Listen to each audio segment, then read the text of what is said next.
starting the recording. Just gonna double check if my recording settings are fine. Might have changed them around a lot recently, and I'm not sure I got it on the right. Okay. But yeah, it should be fine. Yep.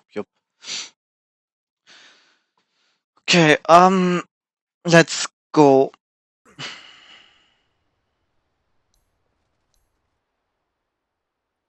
Alright, I'm gonna put you a bit louder on Discord.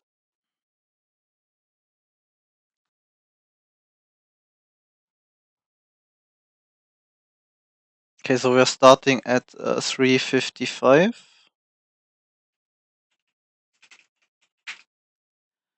Sorry, 3:55. That's the time I have in Germany right now. Oh yeah, sure. Sorry, I was like really focused on the time Yeah, no problem. Starting items. Nowadays, Quelling Plate is not a must. I see you're kinda starting with like the full Soaring stuff. You will be against Techi's Tuskar. Tuskar potentially has some physical damage, so I won't hate armor. But I feel like on CK, I feel like I don't want to start on a Ring of Protection. I would probably take one more Glove, and then either build a Glove into a Bracer or keep it casual and then go for the Soaring. But I think anyway you don't need the Soaring early because I think usually you want Power Threads and maybe Magic Stick before it because your Yeah, mana use is not that huge early, and most of your hero early is about having levels in Chaos Strike and right click damage to heal up. So I'm not sure. yeah. I think. Oh yeah, here I got kind of kind of mad at this guy. Uh, yeah, it was just because of the tusk that I really want the ring of protection. But Okay, let's just make sure I'm so let's say Ring of Region gives you like 10% more effective HP pool against physical damage. It's a bit less, but let's say 10%. That's like 80 HP. 3 strength is 60 HP. And also Tekis has some magic damage. And also the gauntlet gives you a bit more HP region, but it I guess again 3 strength I think gives you 0.3 HP region. Um, the ring makes it 10% more effective, so you have like 0.3 more region against physical damage, but not against magical damage. So I think overall it's no big difference, and I guess unless you wanna really do the soaring first, and I mean that just having 3 extra damage for last hitting is in my opinion pretty big, and most of the time when I yeah, build items, I just try to use as many slots as possible of my inventory to have it full. I remember watching some heralds and legends and whatever, and what I noticed there a lot, they're not using the slot efficiency. sure. Okay. So that's what I think. It's probably not a big difference, but that would be my initial impression.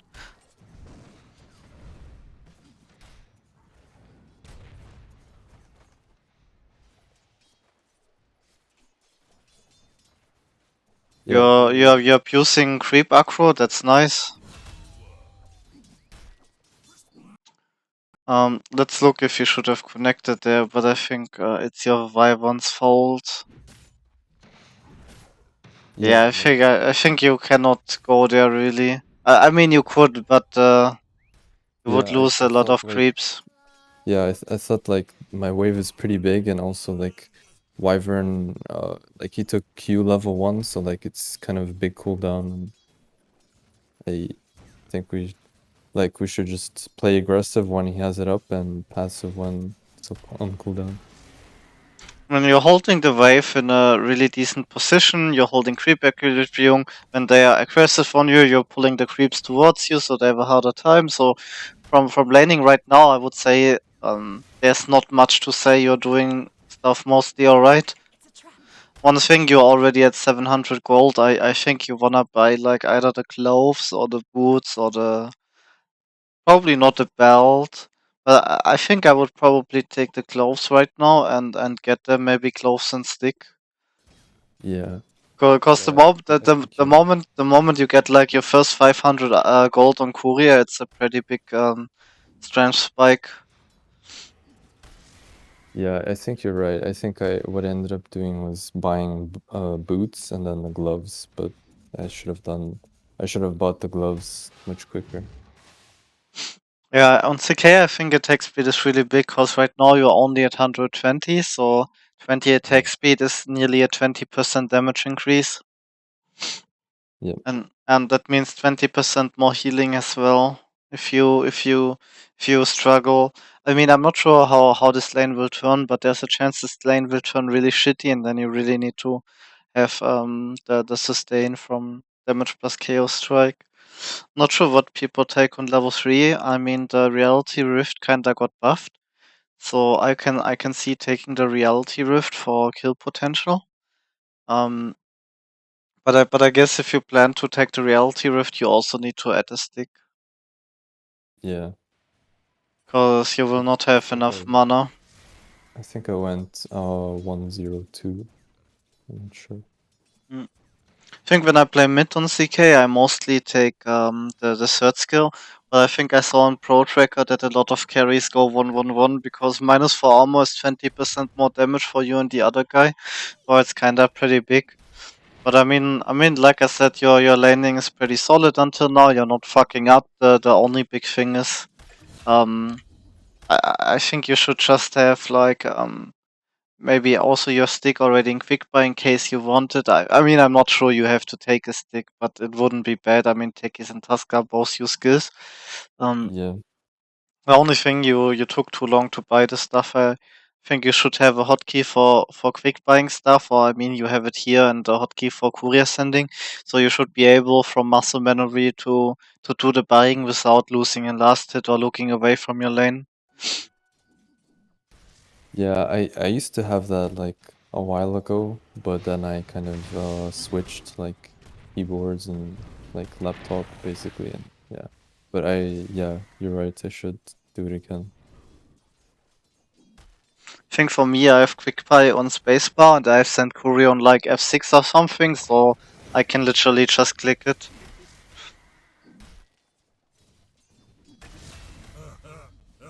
I think I would have tried to kill the Tuskar there, or at least use stun and hit him when he was like inside you and close to the creep wave.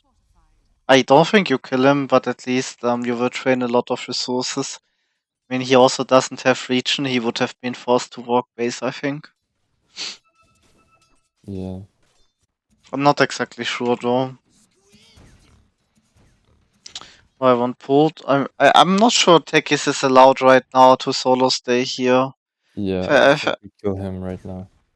yeah, Like I think kill him quickly. you could have probably already like started to annoy him a bit earlier.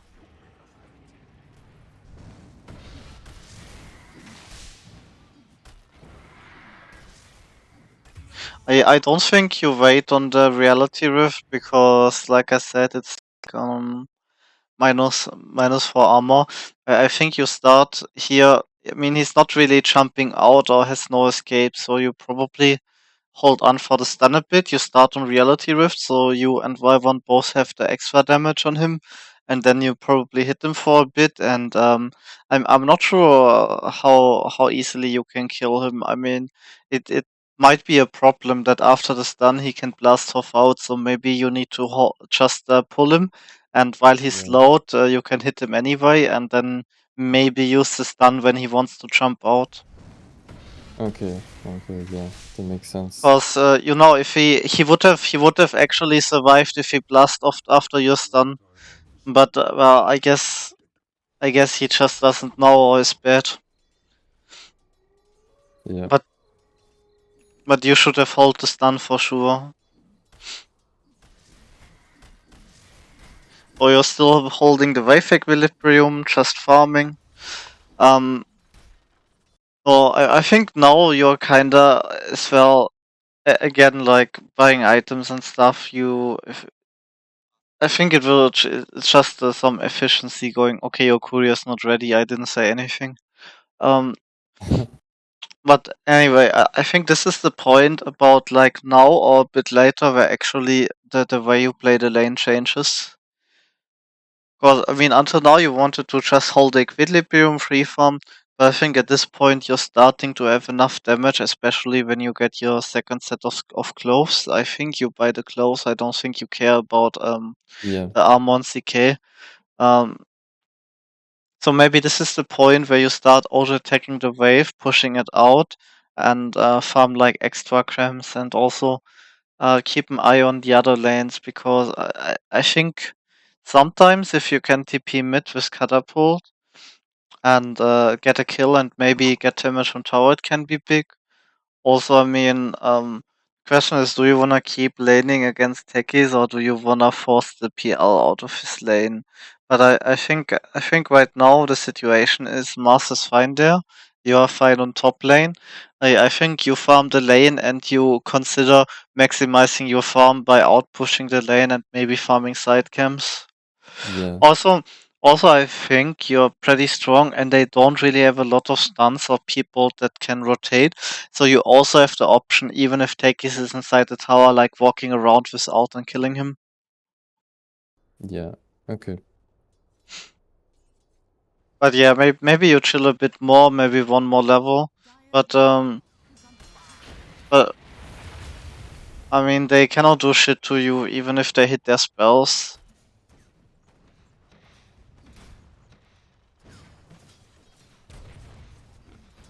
Maybe you auto attack a bit right now to get your life back. Okay, you got it.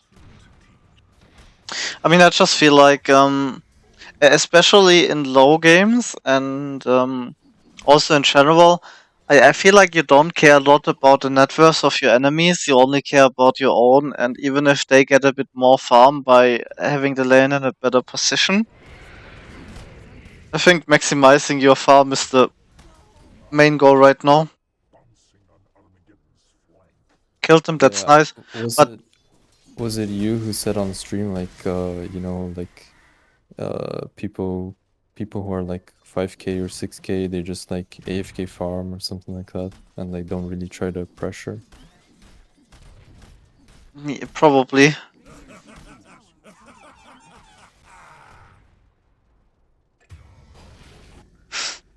I mean, but pressuring in this game would be more like if you want to pressure them, it's not about how you play this lane. The pressure you apply later is if you have a good game and you're strong, especially when you hit your armlet timing. I think the pressure you do is by maybe playing on this lane, pressuring the tower, maybe playing on mid lane, taking the tower, maybe looking where does PL and TA want to hit creeps and either farming close to there or even walking in there. But it's also kinda rough because they have Tuskar techies. It's not like you can just walk into their triangle and they are not gonna punish you. Yeah.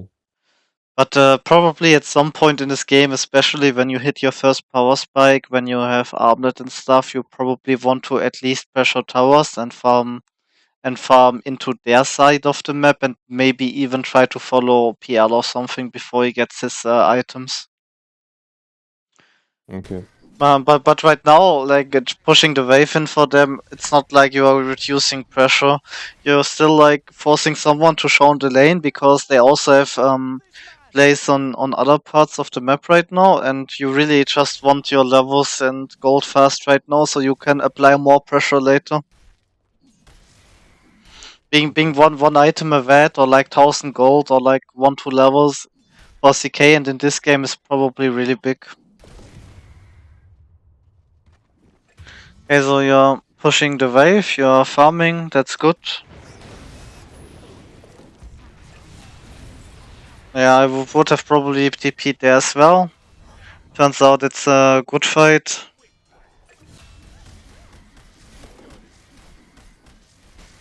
Maybe at some point you could have brought the clarity, cause maybe you're pretty low mana. Maybe you could have power treads toggled to save a bit mana. But anyway, I think how you would have fixed the mana management in your game was probably Magic Stick. Okay.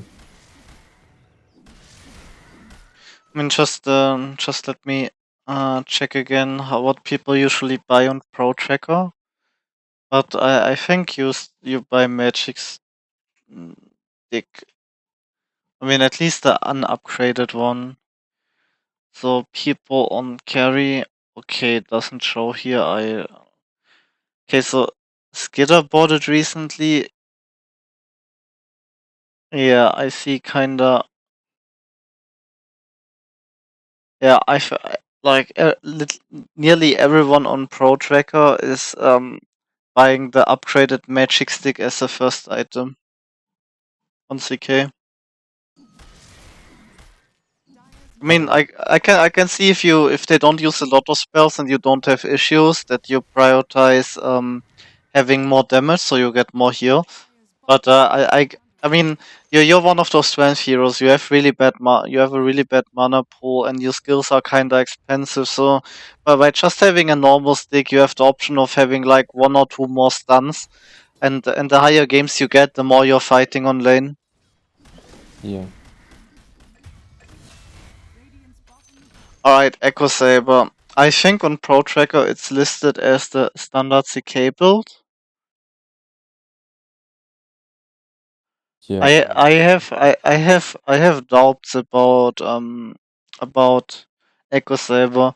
On one hand, it's kind of nice because I mean Echo Saber got it was always an item in the past on CK, but it got nerfed a few times.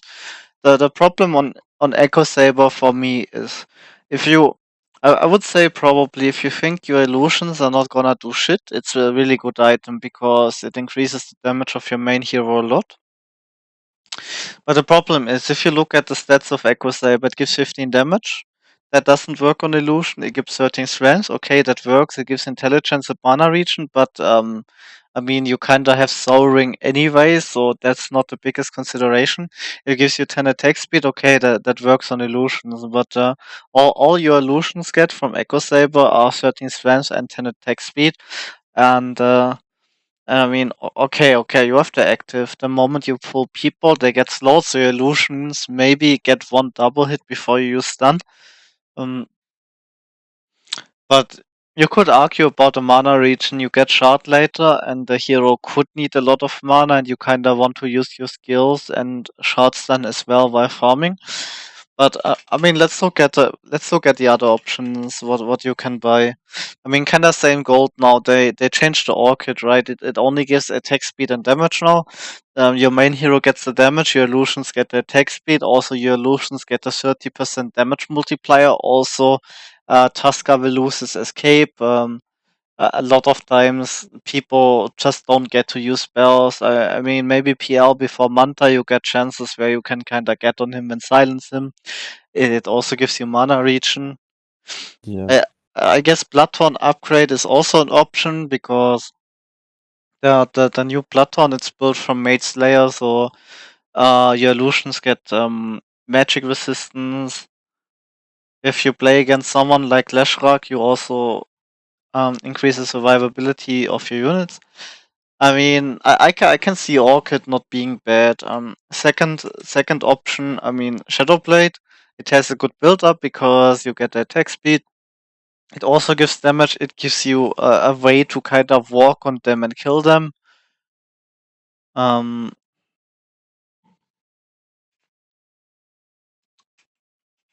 um, Next option, I guess Sanchin Yasha and Halberd. I mean, Halberd could be a consideration because of TA. I think Sanchin Yasha people are not building anymore because it got nerfed too hard. What about Casual Sanch? I mean, it increases your life steal, it gives status resistance, it gives strength. I mean, it's just it's an option for sure. Another option you could rush hard, but I don't think I see it this game. Yeah, I think the valid options are Echo Saber, Dagger, what was it called? Orchid and Shadowblade. And I'm not sure Echo Saber is the item this game. Well, I guess there's Mjolnir as well, but I think that's griefing. Even if they have PL, it's still probably not good. Okay, let's Okay. just. I mean, I haven't done it really, but I would also go into lobby right now and check compare the damage you do at level 10 with that skill build, or level you're probably level 11 at that point, or let's say you're level 12, you have two illusions, and I would really go try with all those items, just hit a dummy target that has like 10 armor for like a few seconds and see what deals more damage. I mean, how much is the extra hit from Echo Saber? I mean, let's say it has 6 second cooldown. Let's say you get two extra hits in a fight. If you have Armlet activated right now, you have 200 damage. 200 damage that has a multiplier on it of like 120 of 40%. So let's say you deal like three, so it's like 2 times 300 damage.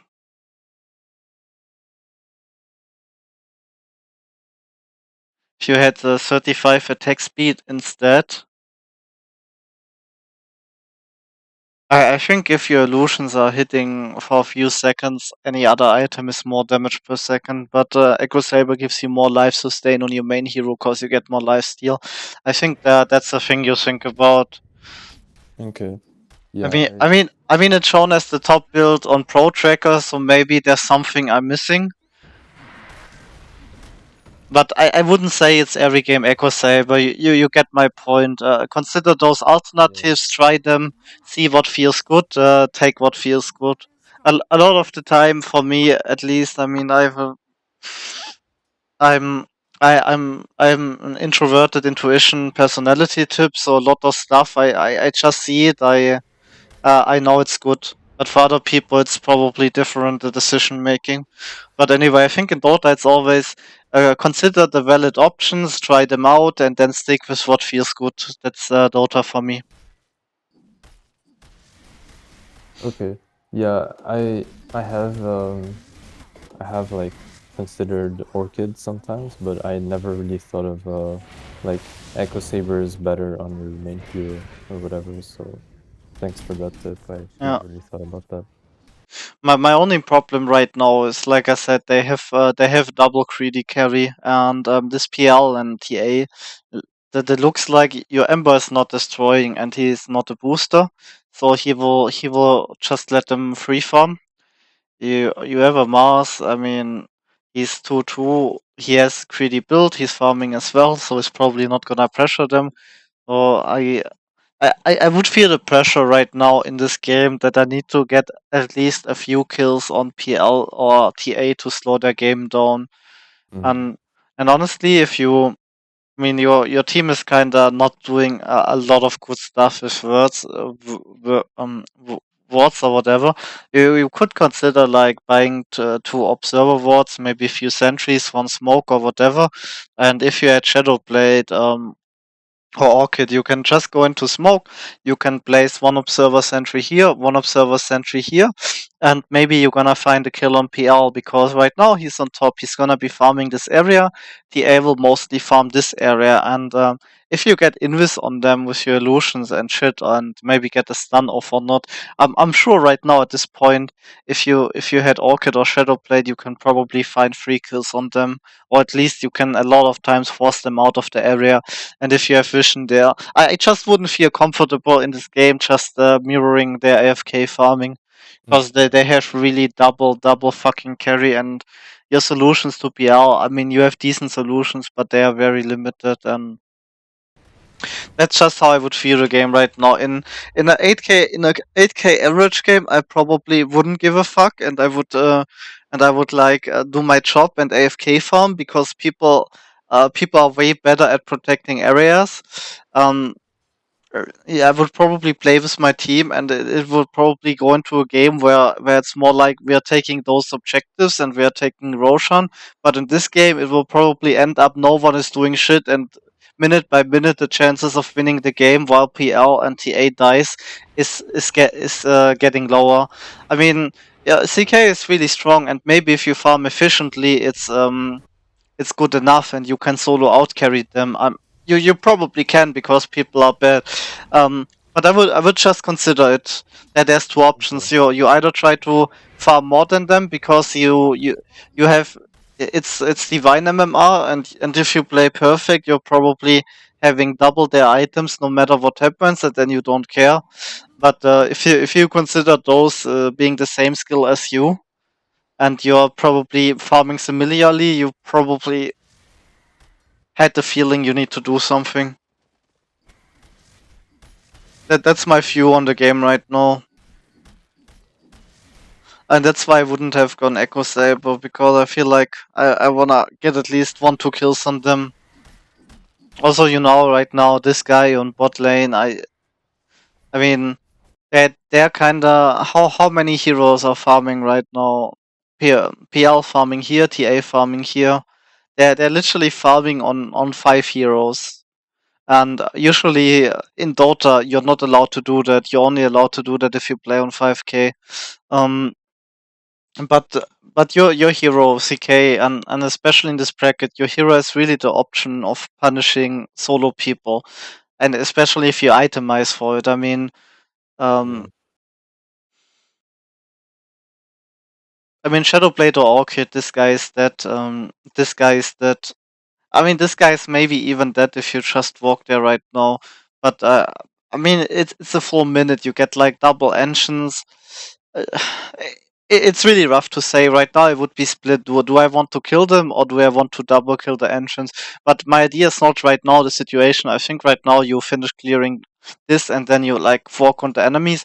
Um, but in general, you understand people are always pushing their boundaries, and they're outside the boundaries of a real Dota game what they are doing, and you have the option, especially on CK, that can solo pick off people anywhere to punish that behavior.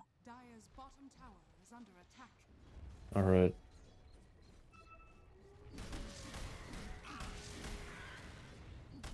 You're having a really good game. You're having a lot of kills, but like I said, the problem is it really enough?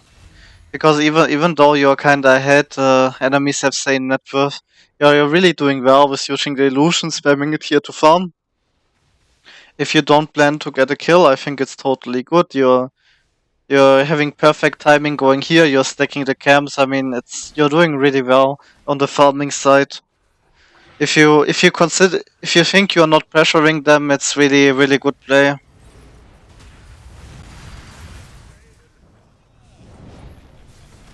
Yeah, really well. You're actually joining the fights and killing stuff. You're getting the tower now. You're getting a lot of value here. I think you activate Armlet by hitting the tower so it dies faster, so you get faster back to farming. Um, I'm not sure about using the alt there on cooldown. You're getting a lot of farm. The only point is, okay, I think you wanna clear the engines now anyway, so it's good. But the moment you have alt on cooldown, you're potentially missing one or two hero kills, and right now you're really strong. Okay. But I think it's fine. You just need to consider it. You just need to consider it and make your own decisions. That Yeah. what bothers me still, like I said, PL is constantly on top and free farming, but it also feels awkward with your items to go there. So I think it's yeah, I think you probably Yeah. I don't know. yeah, you lost Roshan, it's a bit sad. I think you maybe still want to fight this. Yeah. I just really wanted Mars to maybe go in first so I can see like the other heroes better. Mm. But he just didn't want to jump or whatever. I don't know. From my feeling right now, I would have felt I can kill 3 people there probably. Even if Mars and stuff is not really doing a good job. But also, do you have to take a risk right now? You have 2 teammates dead. Aegis is down. I think I would have done this play because I know I'm outskilling them on that MMR, and I I have confidence I can do it. But I guess you don't have to take a risk there. Yeah, Yeah. I just wasn't sure. Like it was like for me it looked kind of like a 50-50 play, and like I didn't want to like throw away my lead or whatever, you know. Yeah. Yeah, I agree. I agree. It's very, very, very risky. Oh, you're having BKB in quick play. I don't think this is a BKB game. I mean, okay, they have techies. How bad is the techies? I don't think I've seen techies do anything until now. I mean, maybe he has E-played and can be annoying, but I mean, he can only E-plate one of your units. He has potential to disarm all of your units.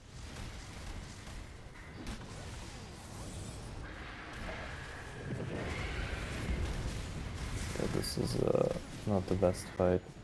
Yeah.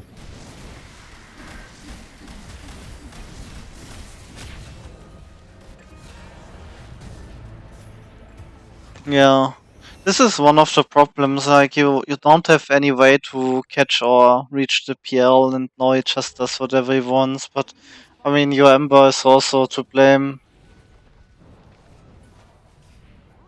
Oh yeah. Let's go back to the fight, because I think your decision making was off on the targeting.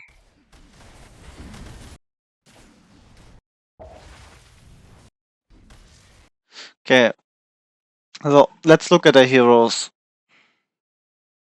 Ench is probably a rough kill because of the minus attack speed. You don't have a lot, but you can probably still one-shot turn illusions. There's Tuskar. Tuskar is obviously a valid target. The problem is only you don't have a way to stop him from snowballing unless he has slow reactions and you stun him. TA is obviously a really good target for you, but she has H's. Right now, I would be like probably everyone except PL. And unless you have like 100% chance and understand you have the rear one and he cannot dodge it. Okay, let's go slow and see what happens. I think Tuskar already used the snowball. Or he will at least. Anyway, you see PL here. Okay, you're going on Ench.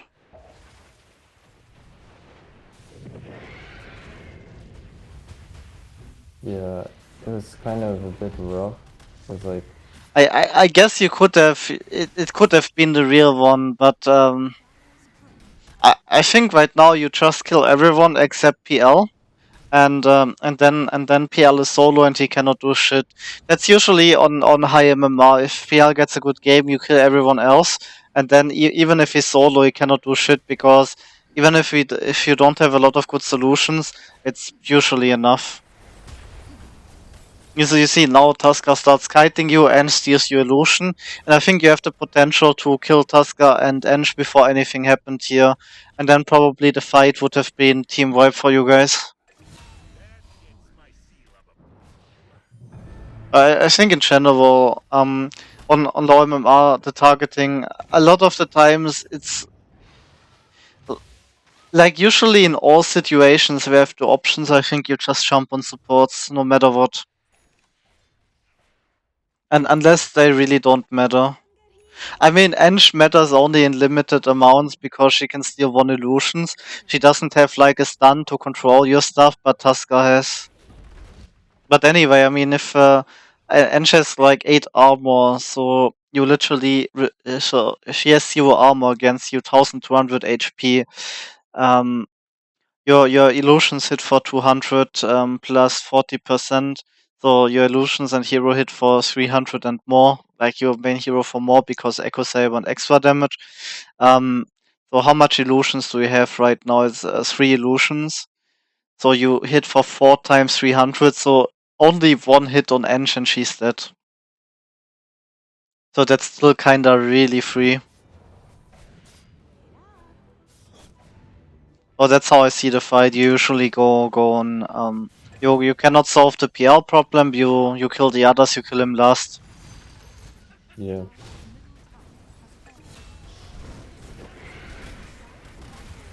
And like I already told, I think BKB is kinda ruin because you don't need it really. If you care too much about techies, you just only go in after you see him and kill him first. But it's either hard assault Kuras or halberd.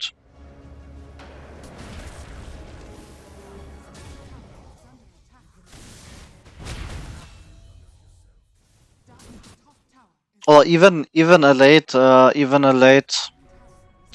a late orchid or but I mean that timing is kinda over and they have mantas and shit now. Alright, let's take a look again at that fight. Yeah, I saw PL bottom, so looked pretty good, I think. I think you're having one comment about camera movement.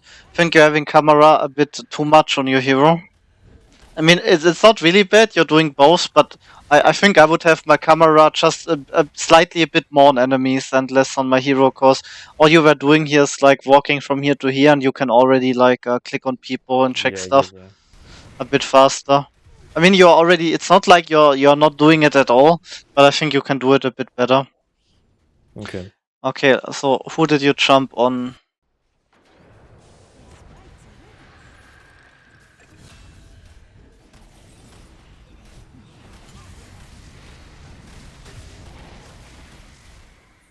I'm not sure what's happening there.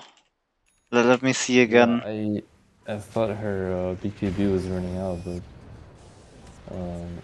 I didn't check her portrait, and I just stunned the centaur by mistake, I think. Yeah.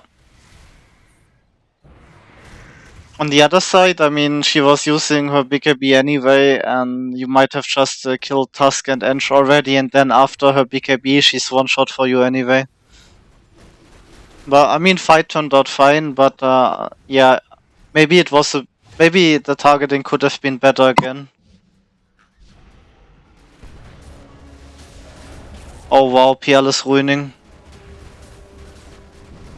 Oh, maybe he isn't.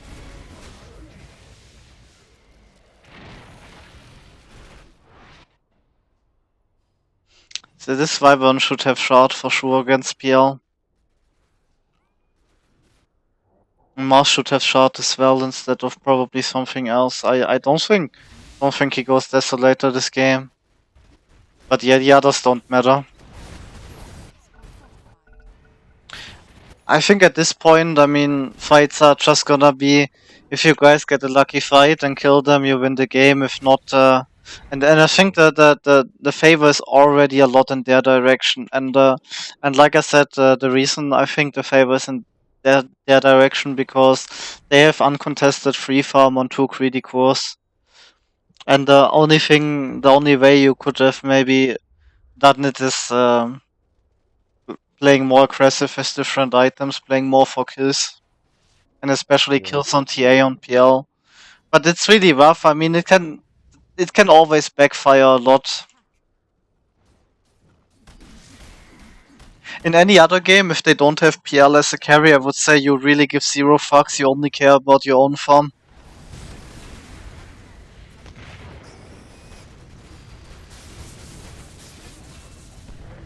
Let's take a look at this fight.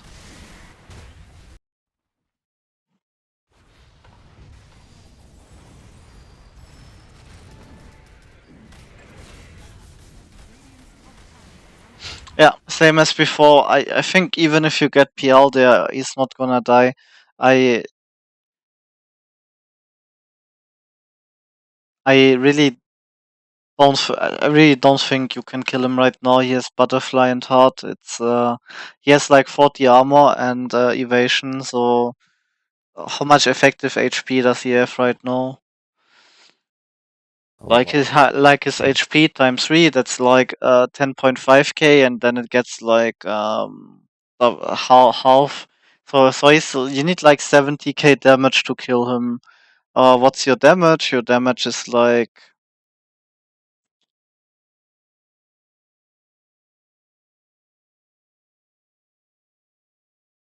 So how much illusions? It's 4 illusions, so it's like 4 times. Let's say you have something. I don't want to calculate it. Let's say you have something like 1,000 to 3,000 damage per second. So you would need to hit him at least for 6 seconds uncontested, and he also has hard region in that time. I think right now you ignore him. You maybe smoke or you just like walk here. You try to start on the backline. You kill techies. You kill Tuskar. You kill TA. You kill Ench. That's like your kill priority. Yeah.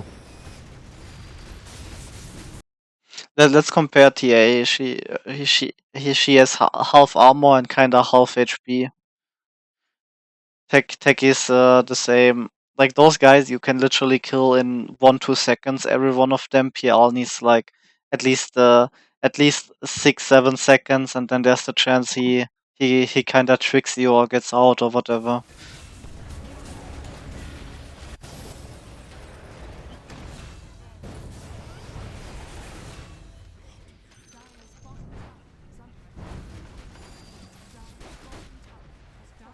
So I think that's the biggest takeaway from this game is consider different item builds. Consider consider when people have like triple greedy cores that you can't just farm and win the game, unless your team unless you can coordinate with your team to take like buildings really fast, take Roshan and go high ground early. In case you can't do that, you need to somehow stop them from farming and Yeah. fight targeting. Before you go into fights, visualize the fight in your head. Think about what is going to happen if you kill X. And in general, the rule in general is if you're core and on divine, supports are always out of position. In general, unless you get a really retarded free kill on their cores, it's better to kill the supports first. Especially if you have a hero that builds BKB. I mean, in these games you don't build BKB, but that gives you even more reason. Um, you don't want the supports after your BKB to control your spells, and since you don't buy BKB, you don't want the supports to control you in general. So Makes sense. yeah, imagine you went Shadowblade Orchid this game. Actually, both. Maybe it's a bit much, but yeah, it's still good. You get a lot of attack speed. You can always kill the Tusker on silence. He will not snowball. If you catch attackies, you can also do that. Like you can literally probably insta kill two of their people, and then they don't have supports, and it's 5 against 3. And even if PL is big, maybe you can do it. I guess I would take a look at the second game now. Any thoughts? Any? What do you think about all the stuff I said? Yeah, I think it's really applicable. Like, uh, I think what kind of held me back is, like say I'm like a PA or something against AM, then I will know like, I can just go and like pressure this guy, but like I just kind of had it in my head, okay, I'm CK versus PL, like I just need to get some items to be able to like fight him, but I guess it was kind of a wrong mindset. Like, um, I think you're right. I was strong enough to like go hunt him with maybe like some other items. Yeah. The thing what you're doing is a gamble there. You're gambling that TA and PL are dogshit players and that they will fuck up and you gamble that even though you're in a disadvantaged matchup, in the late game you gamble on that you are the better player and you use your resources better. So it's kind of a coin toss 50-50 game, maybe even 60-40 because well they have the advantage there. I Yeah. I mean I guess your Ember could be good, but you understand that before that point. Yeah. Sometimes it's okay to gamble, and sometimes you kinda have to take bad odds or whatever. Because I mean, like I said, if you pressure them and they play well and they defend the areas well, you walk in there, you die 2 times, and suddenly instead of gambling 50-50, you're gambling all games over. Yeah. So it's always a consideration. You need to think what can you do and what is worth to it and which gamble you want to take in Dota. And Okay. and and the lower the games are, the more random they are, the more variance in boosted people and Smurfs, and in people have no idea what they are doing, and people have kinda the idea what they are doing. Like those games have so much chaos, and you just need to figure out your way and take the right odds in that chaos. Okay. So it's mid Tuskar. I actually haven't played mid Tuskar, but I've watched replays.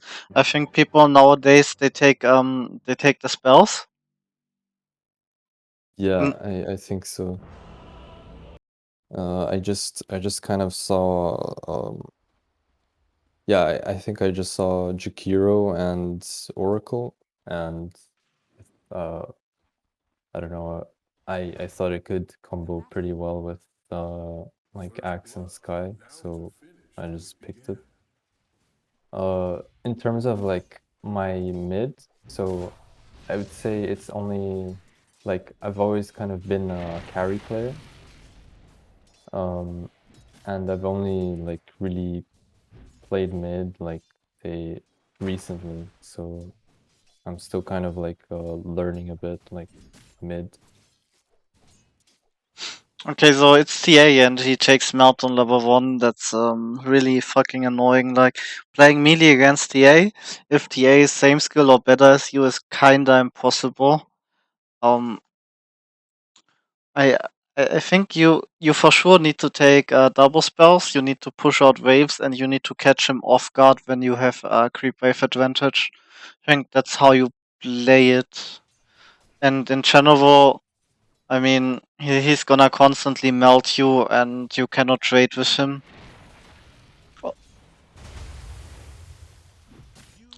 So I think in general you're doing a lot, pulling the creeps towards you and just chilling and trying to dodge side blades.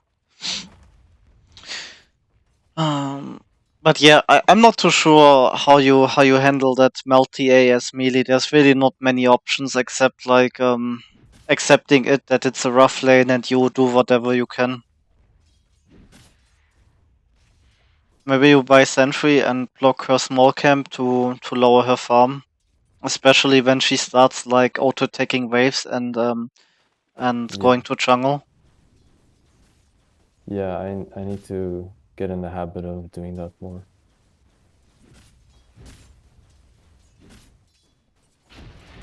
I mean, I guess even if you have a hard game, you're still gonna farm. But I'm not sure you can trade with her. Yes, he's kinda doing it bad. This guy also is not having perfect side blades control. I mean, you can handle bad TAs, but if he was really good, he will hit every side blade, and there's like it's so hard to dodge them.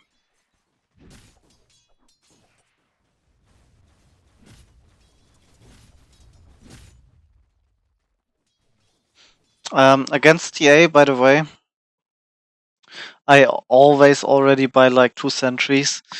Mm, because right now he probably has a 5 minute ward somewhere on the lane, and you are going to need sentries anyway for the traps later, or you cannot walk on your lane.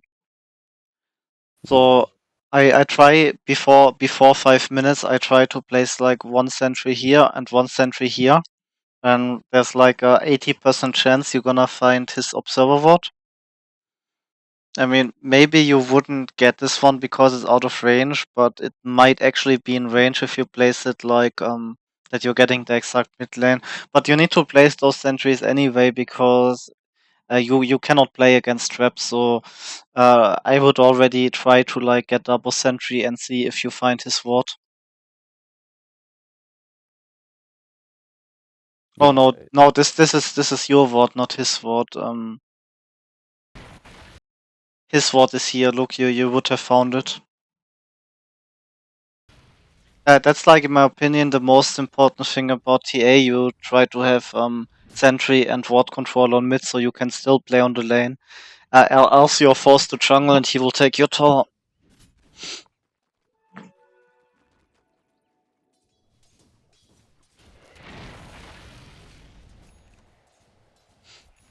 Okay, the next option is, I guess, your spell Tuskar. So you also have options to do a lot of stuff on side lanes. So I guess you also need to think, especially after you get like level 6, or if you outpush lane fast with your spells, and maybe if you have boots, you need to think maybe your game plan is just letting TA farm, because well, there's not too much you can do, but maybe you can make your side lanes win, and then it doesn't matter. Okay. I mean, on this lane they have Void Spirit. Jakiro is killable for sure. Void Spirit might be hard.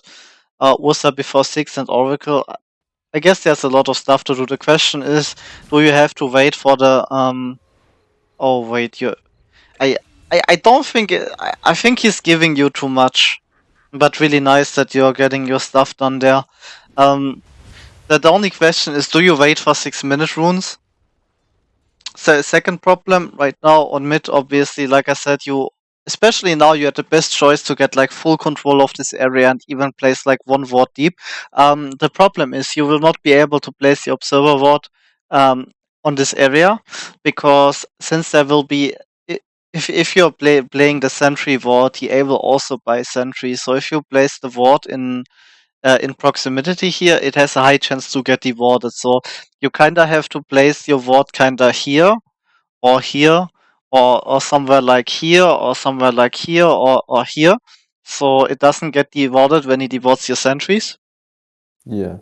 That's point one. But anyway, that's the biggest issue right now. I think when I play mid lane, I already buy the 3-minute observer ward instantly, so I have it in inventory, so I can place it at nighttime, or if I have his ward Yeah. dewarded at any point when I'm going for runes, or I don't have anything to do. And like I said, sentries against TA, it's fucking important. Like vision against TA really wins you the game. You know where she's going and what she's doing, and you know you can stay on the lane without getting trapped. Yeah, I think there's so many times where I want to buy like my 5-minute ward and like it's just not in stock. So I think I should copy that from you as well. Like buy it at 3 minutes or whatever. Yeah, this is kind of Yeah, you see, now you're in that situation. She already has her trap set up, and now you can't go devoured. Right now, since you can't go devoured and you can't play there, I think you abandon the lane. Yeah, you should have died there. It's just because he's really bad.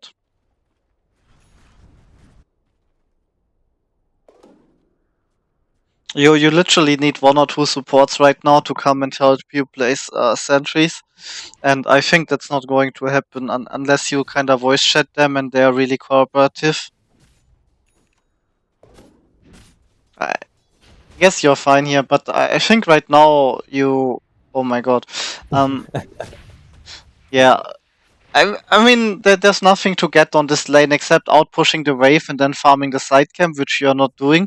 I think your place right now is making the other players tilt and ruin, and accepting that it's a fucking TA and there's nothing to do. You kinda just want to be ready to defend the tower, I guess, and out pushing the wave. But I mean, this Ursa is already a fuck game. He was jungling on 10% HP. It's a Jakiro. Oh my fucking god! How does this guy manage to die to you? Oof. But yeah, I need to rewatch yeah, this. he's really bad. Well, he was tanking the wave, and oh, he had X. No, did he? Uh, I guess not. I don't. Yeah, he was losing all his refractions to the Oh, creeps. he Yeah. was. Yeah. Well, really good from you to actually see that he fucked up. But yeah,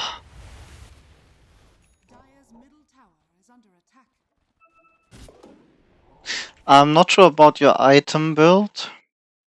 Let me just check what Pro Tracker mid Tuskar is doing. I think people rush Aghanims most of the time. Yeah, I think this game I went Ags Blink. But I didn't really know like if it was correct.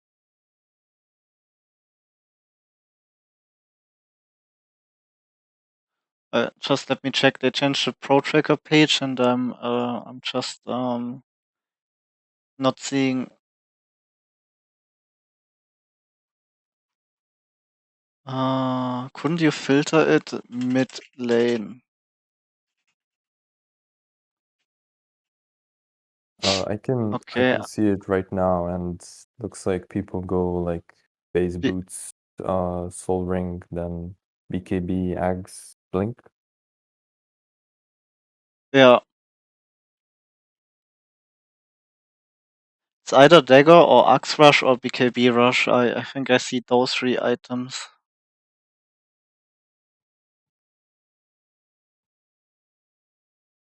BKB, Dagger, Axe. Yeah, something like that. I think when Thompson was playing it recently, he always rushed Axe, but not sure if it's good or bad.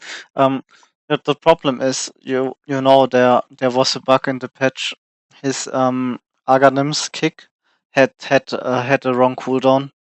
That's why people were spamming it and rushing Axe, I think. Now I think they fixed Oh, it, so it has normal cooldown or something. But I didn't play it. I don't know what was the exact problem, but I think it was something along those lanes. So I guess it's fine what you're doing. I mean, maybe you need BKB, but I guess Dagger is fine. Dagger or Axe. I would only say for sure Axe is really good this game. I guess it's TA. You could also consider just going Halberd, but not really. I'm not sure if people buy Corrosion or something to. I guess they don't.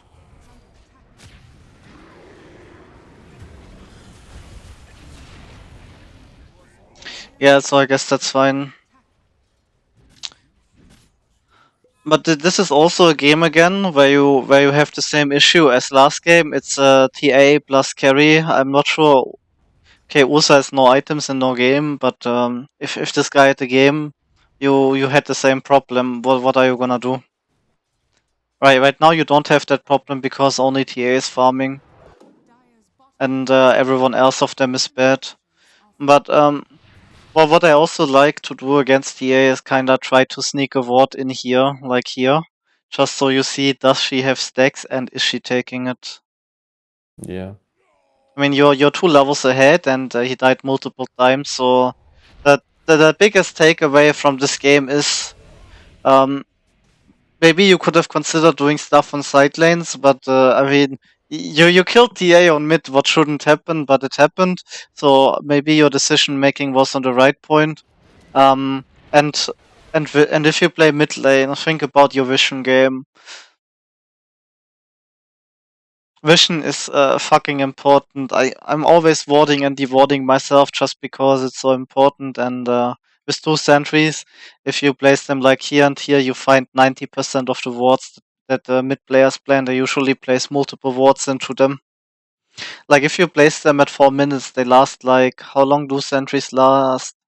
6 minutes. 7 minutes. So um, So it's like until minute 13. So when you place them like around 2 or 3 minutes, you have a chance of finding the first ward, and you also have a high chance that they place the second ward inside there. Or usually a lot of mid players on that MMR don't ward; they wait for their supports to ward, and their supports walk into your lane, and they don't know if you have sentries and where you place them, and they just place the vision for free into your sentries. Sometimes on this MMR they even place like 2 or 3 observers into the same sentries when I do that stuff. Okay. And if you see enemies, you know what's happening, you know what you're doing, you get the gold and the XP back from the dewarding. Yeah. So think about that. That's my biggest point until now in this game, the vision game. And against TA, vision game really important because her own traps and because if you can see where she's farming, you get the option of smoking on her or contesting when she goes for the stacks or stealing the stacks. I mean, you have an X, he can take the entrance.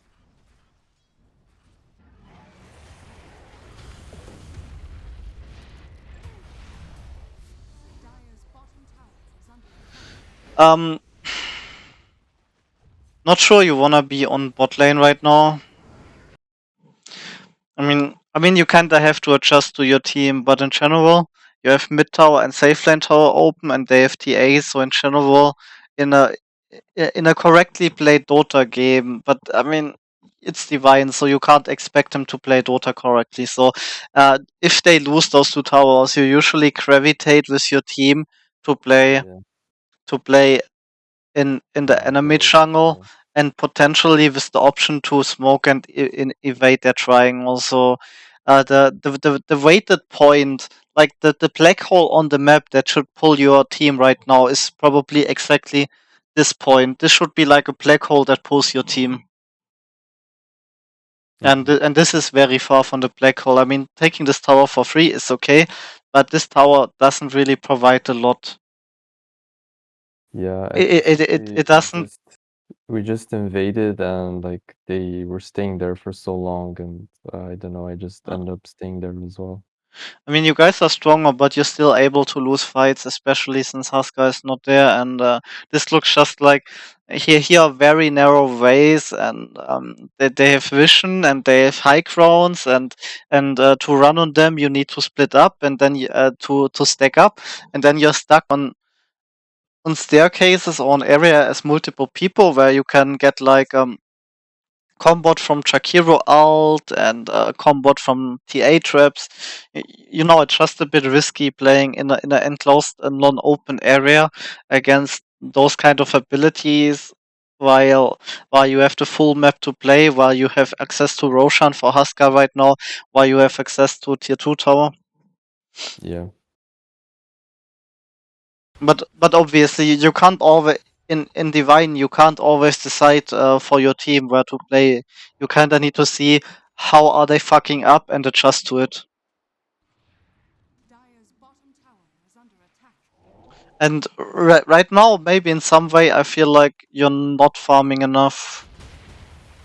You're walking a lot around and not sure you're getting a lot. I mean, at least need to do something like playing in some area and using your mana and shit on cooldown to clear creep camps.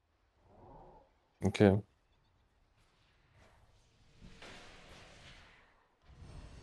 I mean, you don't want to fall off. Like I said on Divine, everyone is bad. You're the guy that's carrying the game. You're the superstar, and if you don't want to play like a superstar, you should consider why you're playing Dota. I mean, my idea, the only way how you get better is you need to understand that this is 5K and you have the potential of playing like a player that has 5K more MMR. You can't use all the skills from higher MMR because the game is about mechanics and not strategy. Um, but to become that 5K higher MMR player, you need to imagine yourself as that player, and you need to try to do what he would do. And the better player, what he would do, he would outfarm everyone, he would kill everyone, and he would win the game. There's two ways to efficiently boost out of Divine Bracket. One way is picking a greedy hero and farming enough to carry the game, or picking a hero that can pick off people, something like Storm, Ember, Tuskar maybe. And the way you play those heroes is you still farm a lot, but you also go and kill people that are going too far. Like I told you in the CK game, it's the same. There are constantly people on the map where they shouldn't be. They are playing too greedy, and you punish them. But you still need to. Okay. But you still need to like farm a lot and get your net worth up, and sometimes like okay, how much gold does the Oracle kill give you right now? It's 250 gold, I think. I think the tooltips show all the gold right now. Okay, it's 300 gold and XP. But what's 300 gold? 300 gold is literally 3 creep camps.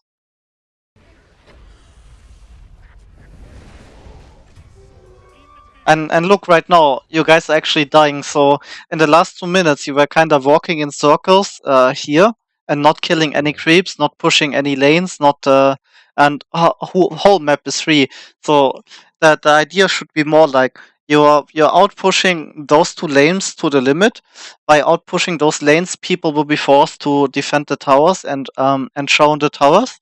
And at that point, you get a lot of informations. Where are all the enemies and where are they split? And that is the moment where you either continue hitting creeps or you kill the people that are out of position. But at that moment, you are able to make an informed decision and not just randomly walking here when you guys already know they're kind of playing with 5 people here. Their black hole is here right now, and there are literally 5 people here. And by having 5 people here, they are limiting the amount of farm they can consume on the map. So while they are grouping as 5, you guys should just farm the whole map instead of fighting them 4v5 in an area where you guys are disadvantaged, even though you are ahead. Makes sense, right? Yeah, yeah. So when they group like this, you say, okay, those guys are grouping. There are 5 here, guys. Push top, push mid, farm our own jungle, farm triangle, farm enemy triangle. When they move again, we will consider what is the next move we can make. Yeah. Roshan, by the way, top tower. If they stuck 5 in triangle, you just take Roshan, something like that. Also, I mean, your hero right now with your inventory, you have a lot of gold spent, but it doesn't provide you anything. So until you get like your Aghanim, your power curve is really low. And now this shit happens. You guys die like dogs. They have the full map. They do whatever they want now, and now they killed Husker and Roshan because he roshed when people were dead. Now they actually take the Rosh. Like it's this fucking disaster, and the only reason is you guys played in the wrong area while they were stacking there.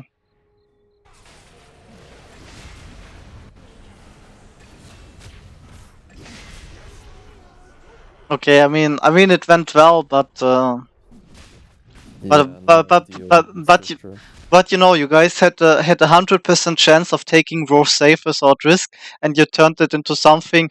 Oh, there's a 50-50, or there's a 36-70. No reason Yeah. really. Yeah. And now, okay, now you have Roshan. You smoked into their triangle. You don't have vision on their triangle. I'm not sure you even need to do this because this top tower is free, and you have vision there. So I think this is.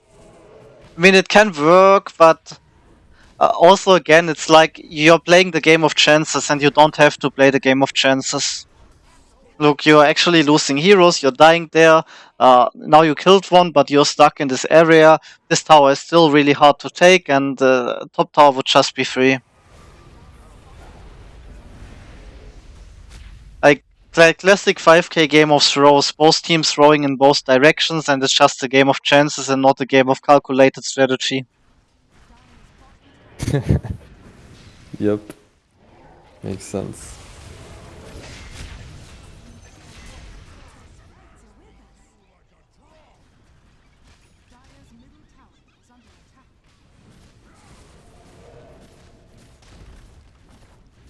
Not sure if you took ages if you had to, but I guess Husker wasn't there. Yeah, Husker wasn't there.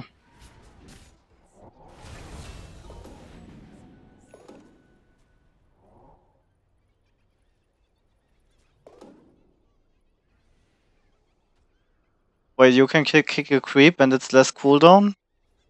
Why would you can use it to farm? I see. That's cool. Yeah, Yeah. yeah. I think it was always 6 seconds or something, and that's why people were spamming it. And then there came a bug fix. I guess you don't even care a lot on the new Tuskar with Arcanum. You can farm really fast. That's probably the point. I mean, I don't think we need. I think I'm just gonna skip to team fights, and I'm trying to close the game because we're hitting the hour mark. So I will just go fast over it.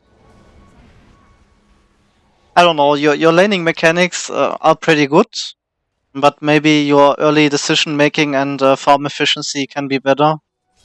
And yeah, play on vision. Consider different items. Okay, let's take a look at this fight.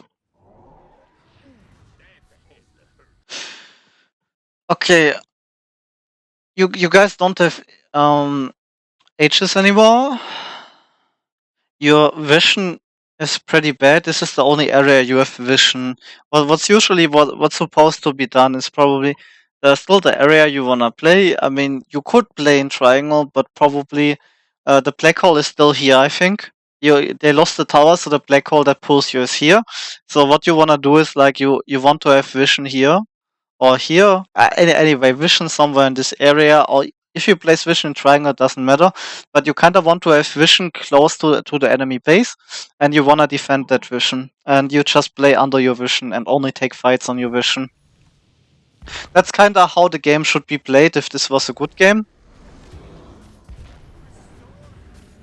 You kind of have vision, but you guys are fighting like in this kind of area again, where you're in a strange area where you don't have all the heroes. So well, this would be a more open area, and it's harder for them to go into because they have to group on the staircases if they walk there or walk into no vision to try to devote. Here right now, you're kind of giving them something like a 50-50 fight. And you guys kind of lost the fight.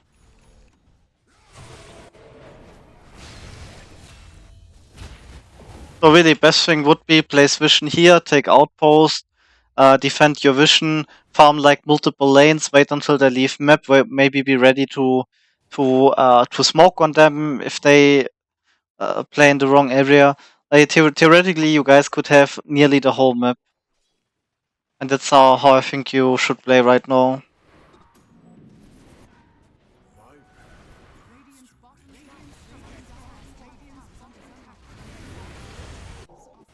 You also have Dagon Tuskar. Like I said, I think controlling two lanes and one jungle and potentially pushing a bit into those areas and placing vision. And if stuff like this happens, you like the moment they go on the other part of the map, you either catch them on smoke or if they do something like this, you have Tuskar with dagger, right? So you can always TP there and catch them. So you're kinda just waiting for them to be out of position or make mistakes. I mean, you guys are forcing high ground now. I'm not exactly sure. I guess it can work, but maybe killing that Ursa and then doing that move would have been the play. That was the best play. But yeah, like I said, it's always hard to say, oh, this would be perfect Dota. The thing is, this is not perfect Dota, and you need to adjust to your team. But you see, you guys kind of lost that fight, and maybe if you just played normally, maybe you either attack the tower to force TPs and then farm the map again, made next Roshan, or you just play there and you see, oh, Ursa is off, you TP first, a second person TPs, and you just kill the Ursa there, and then you can do whatever you want for the next full minute. I think that's how the game should be played. For me, um, like the things you're saying right now, like like visualizing how the game should go. I think I think I have I'm along the right lines on how it should probably be played. Like the things you said, like I kind of like know in my head, right? But if I don't play like in a duo queue or like trio queue or something, like I I really I really don't know, um yeah, getting kind of like coordinating with your team, right? And solo is, I don't know. It's just not the same, like queuing with like a friend, and like usually I queue with like someone who also goes another core role, and then like usually then the supports will see, okay, like the two cores are going here or whatever, then they'll, right? I don't know. It's Yeah. it's not the easiest thing to do, but yeah, you're right. Yeah, I think biggest part is really if you know those guys have no idea how to play the game and what they wanna do by the wards and sentries yourself, especially if you're snowballing that hard. And I have the feeling if you place vision and see something there, your team usually, unless they are really fucking lost, they gravitate towards playing on that vision. So you can kind of, without talking to them, by just pushing the waves and placing your own vision where you wanna play, there's a high chance they will move there. I mean, it's really hard talking to people on that MMR. A lot of times, if you try to talk, you just make them play worse. And in general, the best way is to play like playing like a full autist that has all chat disabled. But still, by doing stuff in the game, you're kind of signaling in a way what's happening and something that should be done. And vision is a really good way to signal to people, or vision and pings. Yeah. I mean, still, I sometimes play on this bracket a bit higher. I party with people and whatever, and I I struggle in this bracket as well because even if we have a good game, I mean, okay, sure, you can take like a AFK farming boosting hero, but that's boring for me. I usually try new stuff, and then I have stuff that needs to be active in the game, and then I take like all the towers. I kind of want to play on the enemy side of the map, and then I'm here and I look at the map and I see my +4 and +5 farming our own jungle. That's usually how those games go, and because I don't have a hero like TA or Storm or Ember that can either solo kill people or flash farm, then I'm like stuck. Oh, I have a hero that needs to be active, that needs to do something that pressures the enemies, but the, to do that, my teammates need to cooperate, and then I'm like, oh, uh, GG. every minute that passes, chance of winning gets lower because we're not doing shit, and for some reason, my supports are AFK farming jungle on our side of the map. So, Yeah. but the best way to not get into the situation is really, like I said, you either play a hero like Storm, Ember, Void Spirit, Tuskar, Sky, I don't know, that can reliably solo kill people and get out.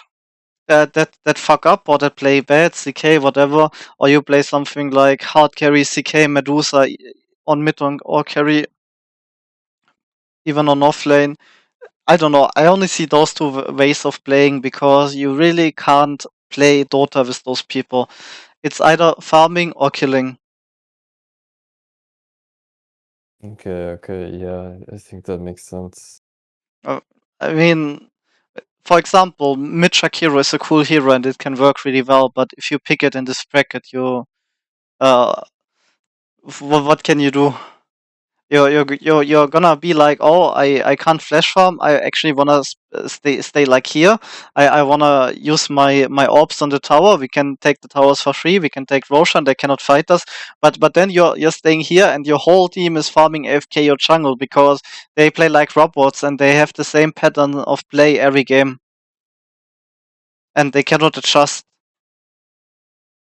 So then, what Yeah. are you gonna do? Enemies picked fucking Storm Spirit and Terrorblade, and they are farming the whole map. Then you instantly auto lost the game because you don't have anything to do. Yeah. And Tuskar is already borderline. I mean, I guess he can fit into that. Well, he has decent farming speed and he can solo kill people.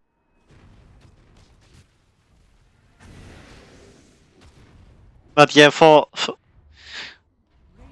I usually have the problem. I wanna on low MMR practice like something I wanna play on high MMR, but it's just the game is so different that I'm just wasting my time there. Yeah. I can understand that. I think I had a friend. He was offlane player, like really high MMR, and sometimes he was just boosting accounts because well he came from CIS. Um, and even if he was normal offline player in those brackets, he only picked like those boosting mid heroes because well you just can't play the game. Yeah, damn.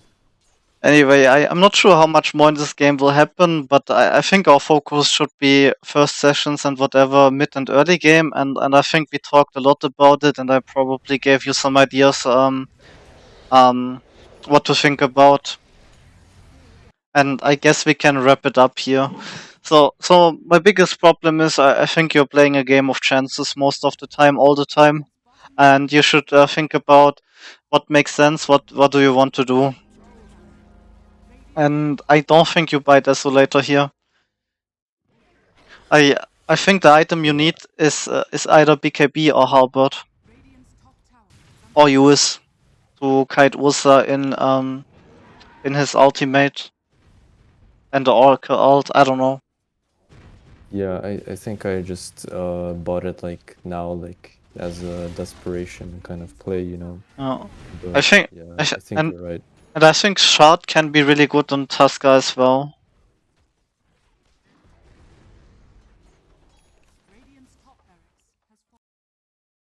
Alright, so I would wrap it up here. I would if you have any questions, if you have any feedback, if there's anything more you want to ask or know, now is the time to ask. And then I think we are done. I'm gonna upload the video to YouTube, so in like few hours you can check it there if you want, if you need. Okay, okay, cool. Yeah, like yeah, okay, obviously I have to still like digest like a lot of the things you said. Um, but I do have like kind of actually another replay where I played Naga, so kind of like the more greedier playstyle, you know. And I don't know, like I don't know when we could maybe go over it or like um I'm still not sure like whether I want to kind of like you know, as you've kind of said, like, you know, either you flash farm, pick a flash farmer, or like a solo killer, and like, yeah, I'm still not sure exactly what kind of path I should take, or uh, yeah, I just have a lot of thoughts in my head right now. But I think looking at the Naga game would be pretty cool as well if we could do it. I mean, we could even do it now, but I think right now your head is probably fuller and empty. Anytime I'm online and you feel like doing it, maybe you try to digest the stuff, play some days, and if you then feel like, oh, you wanna do it now, we can do it. Anytime I'm online, really, we can do it. I like I said, I got 30 days Twitch banned for hateful conduct, so I'm kinda free all the time. Um, Okay. the only problem for me is I don't really have a fixed schedule, and the times I'm awake and asleep they change like every day. But just write me, and we will talk about and figure it out. And anytime I'm online, and I'm right now not in game, or after I finish a game, I probably have time. Okay, okay. And yeah, so in terms of payment, like Uh, I, how should I I, pay I, you? I don't mind. You can send it through PayPal as family and friends. You can send it to my bank account. You can pay me in cryptocurrency. I don't really mind. I don't really care as long as I receive it. Yeah, okay. So like where can I do that? We will write Discord. We will just write Discord. Oh, okay, okay. Just tell me what way you wanna use, and then I give you my bank data or my PayPal or whatever you wanna do. We will just write in Discord. Okay, okay. Perfect. Anyway, any more game related questions? If not, I will stop the recording now. Um, okay, you I guess like I've, you know, seen maybe like some Jenkins videos or whatever, like tips or whatever in general for queuing. Um, you know, like grinding or whatever. Uh, yeah, do you have anything like you want to share? I don't know. Uh, I mean, I've been on my YouTube channel. There's a lot of coaching videos, and I mean, in general, I mean, I always go about some concepts. I don't have some stuff in general, and compared to those people, I probably have a quite different approach, and I think I'm approaching people um, different as well. I sadly haven't watched too many of those videos, but I think people like BSJ and Jenkins and that Dota Alchemy stuff. I think I rate it a lot of times as a bit clowny and just easy way to like generate views. I'm not sure what the quality of the content is, since I mean I obviously don't watch that stuff. I've seen some BSJ coachings. Um, yeah, I don't know. What I say in general, I find the psychology about grinding in Dota very important as well, and I think the most important part to improve is first you need to have an intention to improve, or you need to have an idea where you wanna go, so you're kind of able to visualize it where you wanna be. And then second of all, you need to put energy into it. The biggest problem on a lot of people, I think, that are playing Dota and that are not getting better, there's that kind of image. Like you can use consciousness as kind of like a light bulb. It kind of illuminates stuff. But focus is what makes the light bulb into a laser. And with a light bulb, you can light the room, but the laser can burn through metal walls. And what you need in Dota is kind of the laser. You need to have the intention. Then you go and you put energy into it. And most important, you need to be you need to be there and you need to be conscious. You need to not be in robot mode where you kinda just do all the patterns that you learned over and over. I think in the human experience we usually um, even when you play Dota, you're just running down patterns, and in real life and all, it's all the same. Like we are probably 95% of something just like trigger running programs we have stored in our brain. And I think the only thing that really facilitates change and that does anything is the moment where you kind of change the patterns.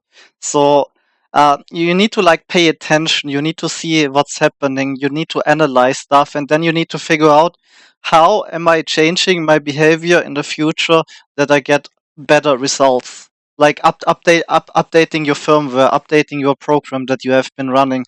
And the only way you can do that stuff is you need to get out of the robot autonomous mode. Oh my god, I cannot pronounce that word. And pay attention.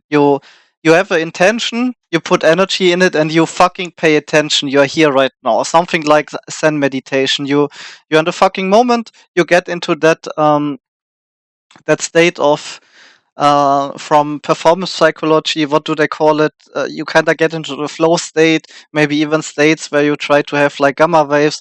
And it's also really important. You need to try so hard you exhaust yourself. I'm not sure if you know the science of neuroplasticity, but there's pretty nice stuff on YouTube. I think there's a podcast called Huberman Lab. That's like Called what? Sorry. Huberman. Wait, there's like a guy, a professor of neuro. What is it called? Um, I'm just gonna search it and link it and show it on stream. Um, there's a anyway. This is it. I'm gonna write it in in-game chat so you can see. Oh, that was the wrong. I'm gonna link it on Discord to you as well. This guy has really good lectures and podcasts about how your brain works. And he has a really good one on neuroplasticity. Neuroplasticity, in the past, people believed the way your brain is when you get out of childhood. You get like your brain, and your brain will never change again. And what people found out in the last, I don't know, 10, 20, 30 years, I have no fucking idea, I'm not a scientist, is that even old people, their brains have the potential to change, and that's called neuroplasticity. The ability of your brain to change. And to trigger that neuroplasticity doesn't trigger a lot, but to trigger it, you kind of need to exhaust yourself until like you need to try so hard and exhaust yourself that you're kind of pushing yourself a bit over the limit what you feel what you can do. And then after it you need to have like So your hormones are right, like adrenaline and all that, and you need to care and you need to pay attention, and after it you need to rest. And that's kind of the progress, how you trigger your brain to change its structure and learn new stuff. Okay, okay, interesting. Yeah. If you're interested in that, I don't know, check. I think there's this YouTube channel linked, and look if you find anything there. Neuroplasticity. There's a really good lecture somewhere there. Okay.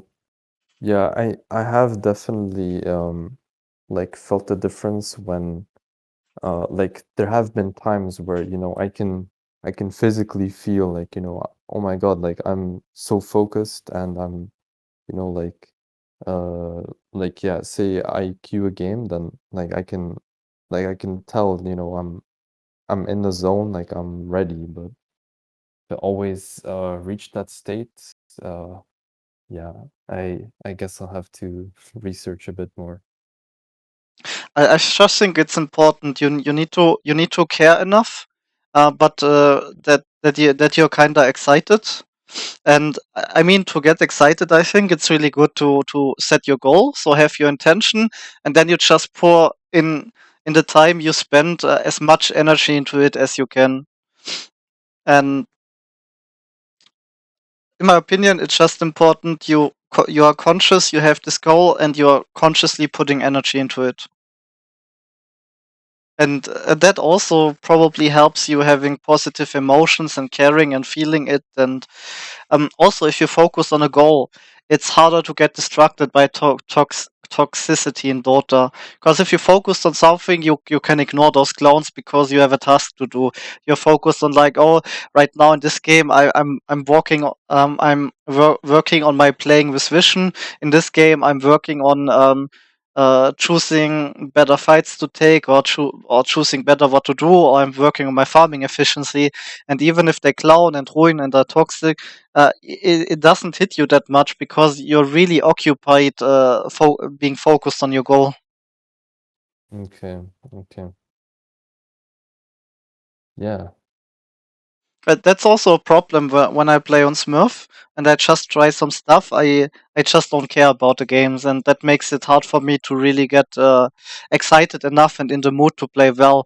And I feel like the one big problem I have in Dota is apathy, and in general as well. And if I really have emotions and stuff and reactions, I play way better. And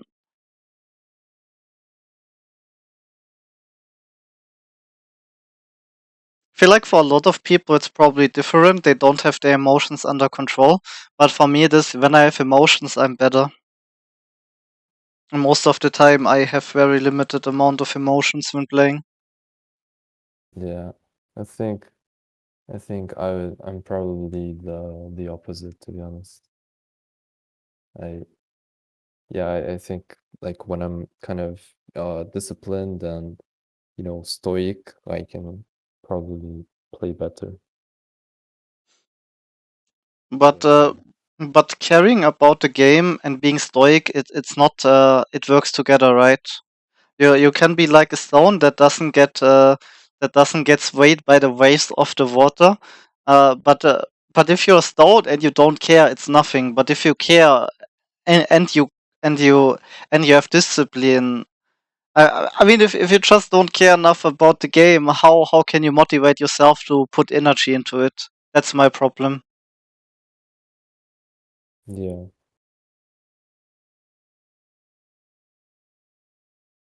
Anyway, I guess this is a good point to wrap it up. It was really interesting talking to you, and thanks for booking the coaching here. I will write in Discord and I will upload it YouTube.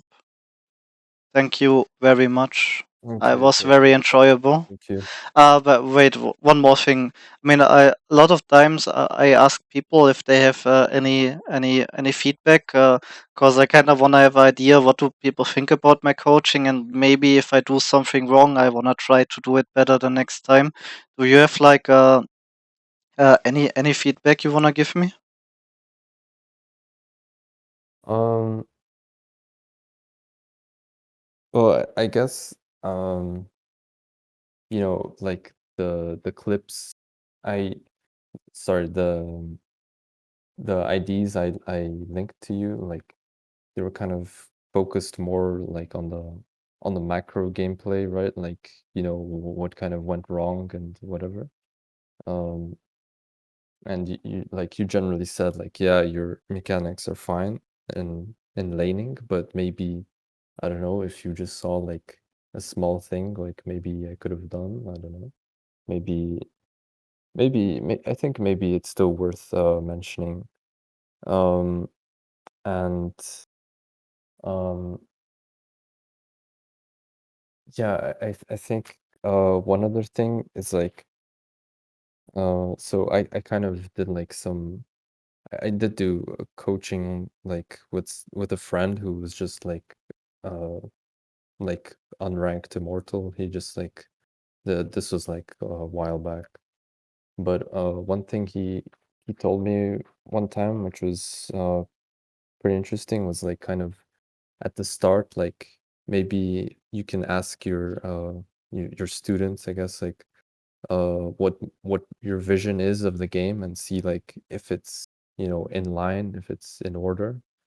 So I guess with you, um like I kind of just introduced it myself, you know. Mm. But you asked me like something else at the start. I don't really remember it exactly. Like I guess what I really wanted to focus on or something like that. I'm not sure, but I think maybe like a big picture of the game would be uh interesting, like to discuss with them. I don't know. I think for me, when I take someone for the first time on coaching, I feel like I just need to see like for 10 minutes what are they doing, and then I can get an idea where are they and what do they need, and I can discuss like philosophies and stuff in the game, because it's really, I feel like if you watch someone play 5 minutes or 10 minutes, you just get so much information if you pay attention to it, and I feel like the first time I coach someone, I really just wanna watch. I wanna get like a basic idea from them. I ask them like, "What are your goals? What are you doing? Where do you want to go? Um, um, Yeah. what was the problem about those games?" And you know, I first need to see what. I see their vision of the game when I see them play, and then we can talk about the construct. How do they construct the idea of the game? What do they think is important, not important. And I feel like first game, I just need to see what are their mechanics. Do I need on the mechanics? How are they moving on the map? What's the idea?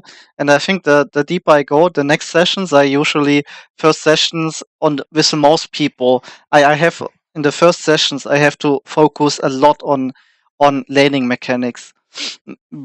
I kind of skipped that kind of with you because I saw your landing mechanics weren't dog shit, so there wasn't too much to say about it except the buying item stuff. And then usually at some Yeah. point I can go into mid game philosophy. So from the early game you're building your game. If you what's the point of learning what to do in the game if you can't even get enough farm on the lane or play it right or win your lane?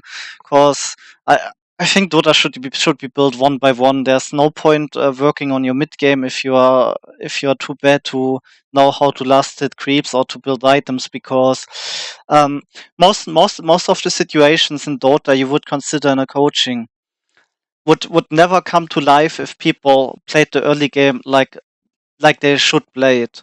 So I usually just try to start from zero. I mean, I ask them sometimes about their feedback about those ideas, but I first want to get in my mind a point where they are, and then I intuit what I think. What do they need to move from this state to the next state?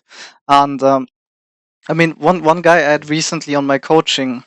Um, where there the focus had to be totally different. His only issue was not playing the game. His only issue was like emotional control and view of the game and habits of getting angry and trying to like see their mistakes on others, like projecting their problems onto other people. And with someone like that, you can give them the best coaching you want.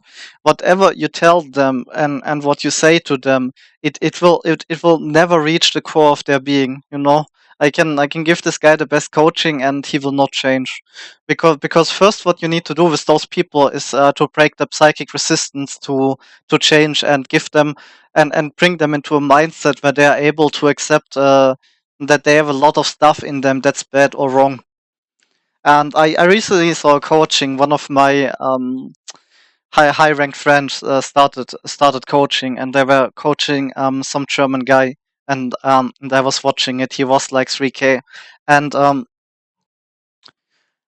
and there also the problem was he was giving him a pretty good coaching and was giving him good stuff, but instantly when he said something, that guy started talking. Yeah, you're right. It's like this, and oh, this is really good, and whatever. And you know, just by watching it and seeing it and hearing his speed of reaction and tone of voice, I know instantly what he's telling him is not reaching him. Mm, You know, even though he didn't have that negative reaction like the other guy that was learning resistance, I know exactly yeah. that this guy is a bit very delusioned in his ego. He Yeah. not a guy that's coaching, but a guy that's getting coached. His problem is he has a view of himself that he's really good at a lot of things, that he's enlightened, and that he's pretty good in Dota, which he is not. And unless you disillusion him and you bring him out of his normal way of functioning, like getting him into a hypnotic trance without using hypnosis. You know, if you don't get him to that state where his unconscious is open to new ideas or whatever, and you can feed them stuff, it's totally useless. So, in my opinion, sure, you can structure your coaching or whatever, but for me, I like to look at the people first. I get to talk to them. I look what is their Dota, and then I try to Yeah. think about what do they really need. And I think I don't need to break psychological resistances for you. I don't need to teach you mechanics. I understand now kind of where are you in the game, what are you doing, what is your approach to the game, and I just try to feed you ideas one by one and talk with you about the philosophy of the game, and how I think you can go and build your ideas and your game. I also think for me most important about coaching is not coaching people stuff, but slowly teaching them how could they find the stuff themselves and how do they need to think about the game to come to those conclusions. Because there's a problem and I can give you the solution, but unless you figured out how to get to the solution yourself, you will need the coaching again for the next problem. Yeah, yeah, it's always like, you know, the fishing analogy, right? Teaching someone how to fish. Yep. Yeah, yeah, yeah. It's interesting. Have you ever actually done like life coaching? Um, Giving it or receiving it? uh, done like giving it to Mm, somebody because no, I was just like, you know, um like, you know, talking about, you know, everyone's kind of reactions and things. Like I was just interested if like, you know, you maybe like had a funny experience like uh with someone who has resistance, and then you're like doing life coaching and then he's like disagreeing with you or something. But yeah, it's a bit no, unrelated. no, I never did stuff like that. But obviously, since my personality type is really good at analyzing people and seeing stuff, and also see into eating a lot of stuff that other people don't see. I mean, usually when I'm with my friends, I'm philosophing a lot about stuff, and when friends need like advice, I try to give them advice, and I tell them a lot of stuff. But it's not like I ever did life coaching with calling it life coaching and giving that a name. And and most people usually don't want to hear feedback anyway. um, about people, it's usually like that. You can't change people, but if people want change, you can be a catalyst. You can like help. You can kind of increase Mm. the rate of change and give them some useful feedback. But you can't really help them. But I'm a big fan of like Jungian and transpersonal psychology, and obviously I try to use that stuff on myself and on other people. I mean, in reality, I'm playing the whole fucking day Dota, and I don't get too deep into other stuff. But yeah. Okay, okay. And actually, do you have any feedback for me, like, as a student, like if I were to seek, like, say I had that Naga replay, like, if you want to book another session, like, should I have something more prepared, or like, I don't know. Um, no, I think right now you just try to think about the stuff I gave you. Play a bit, try to digest it, integrate it about the Naga game. Sure, if you have, I mean, in the Naga game, maybe you had problems and you didn't really know what to do about it or what you should do. I mean, sure, we can talk about it, and it's helpful to have that.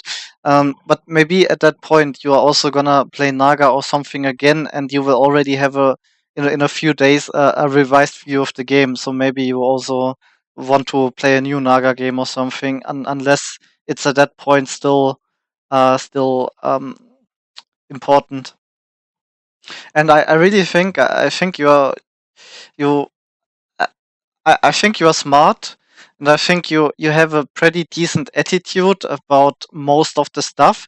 And all I really think is focus on improving, focus on working, and do the work. And what I can give you is I can give you some ideas, I can give you some directions and whatever.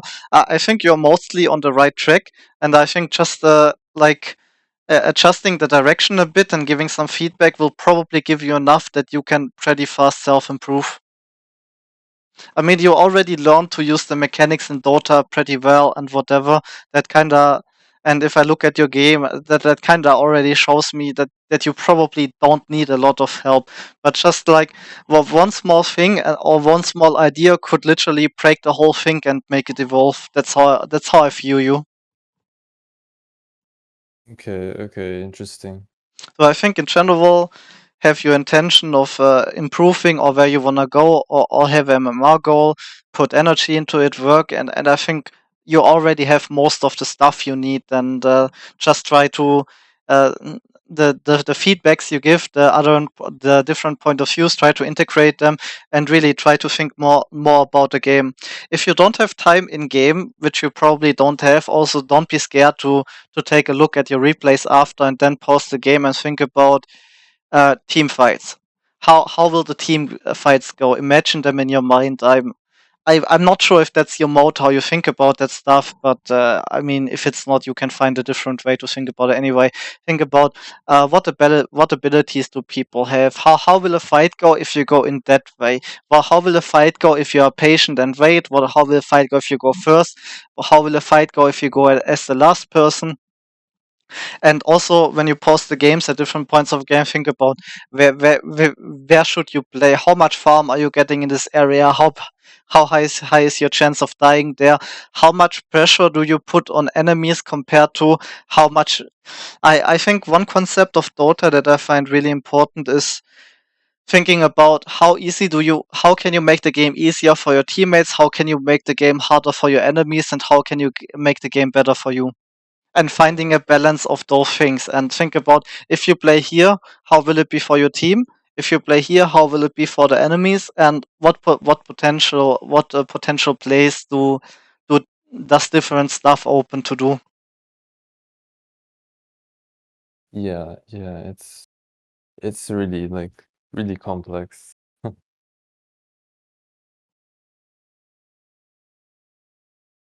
But yeah, I remember I only had one coaching in my life that I hated. That was literally I had a 1K or less MMR guy, and all he fucking wanted me to do is literally explain to him how to last it and buy items. That was literally killing me inside giving that coaching. oh, Like yeah. uh like come on, why are you coming to me It's for kind this? of Yeah, it's kind of similar to, like, teachers, at school, like, um, you know, they would just have had, like, a session with, like, say, people from like first grade and then, people from the 10th grade and they're like, oh, thank God, I can actually do something interesting, like I teach something interesting.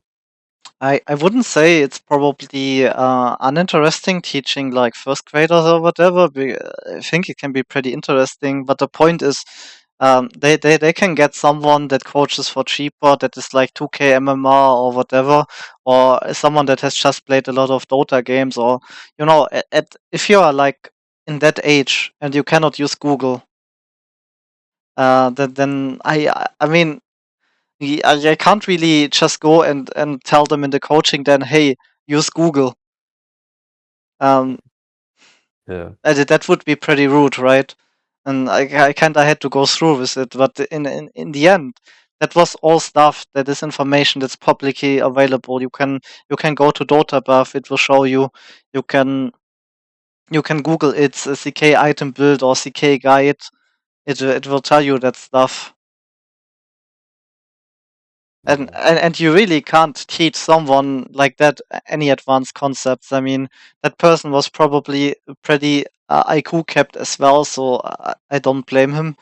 But that was just like really horrible because I mean, when I coach people like you, for example, I can still learn something new about the game for myself because there's ideas of the person, there's stuff he needs to do. Because I need to give feedback, I also need to revise a lot of concepts of Dota in my mind and think about them again. So it's not like I'm just there and wasting my time, like trading my time for money. It's also I get something out of it. I have like interesting conversations with people. I get to think about the game and all that.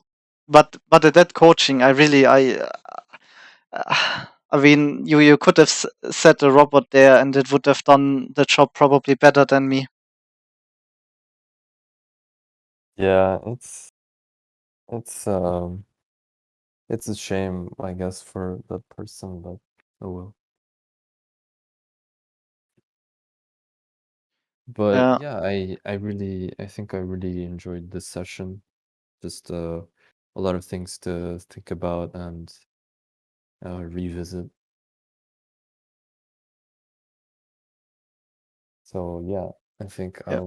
I'll probably go now, but Yep. Thanks for all, and was a nice talk. Was very interesting. It's nice talking to you. Also, thanks for being a viewer of mine, and I hope I wish you good luck and good improvement in your games. And I guess we will be talking. And whenever you feel like you have a small question or something, you can also always write me Discord. okay, okay, perfect. All right, Just then. just last thing, like send me then your PayPal and Yes. I will. I will not forget it. Don't worry. okay, okay. I just don't want to like, you know, leave you hanging. All right. Yeah. Anyway, thanks for all, and see you. Okay.